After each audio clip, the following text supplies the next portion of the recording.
கிழக்கு கரை நெடுஞ்சாலையான ஆல்பிட்டியின் 200.8வது கிலோமீட்டரில் நிகழ்ந்த விபத்தொன்றில் 3 வங்காளதேசிகள் உயிரிழந்ததுடன் அவர்களின் நண்பர்களான மேலும் 2 காயமுற்றனர்.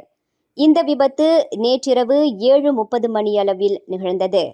அவர்கள் பயணித்த டொயோட்டா அவான்சா ரக வாகனம் வேக கட்டுப்பாட்டை இழந்து சாலை தடுப்பில் மோதி தடம் புரண்டதில் மூவரும் கடும் காயங்களுக்கு ஆளாகி சம்பவ இடத்திலேயே மாண்டனர். அந்த வாகனத்தில் மொத்தம் 5 பயணம் செய்துள்ளனர்.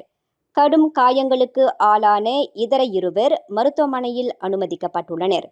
அந்த 5 குவாந்தானிலிருந்து கோலாலம்பூருக்கு திரும்பிக் கொண்டிருந்த போது இந்த விபத்து நிகழ்ந்ததாக தெரிவிக்கப்பட்டுள்ளது. மேலும் செய்திகளை தெரிந்து கொள்ள கீழே இருக்கும் பெல் பட்டனை அழுத்துங்கள். உங்கள் மகிழ்ச்சியை வெளிப்படுத்த லைக் மற்றும் ஷேர் செய்யுங்கள். தொடர்ந்து திசைகளோடு இணைந்திருக்க சப்ஸ்கிரைப் செய்யுங்கள்.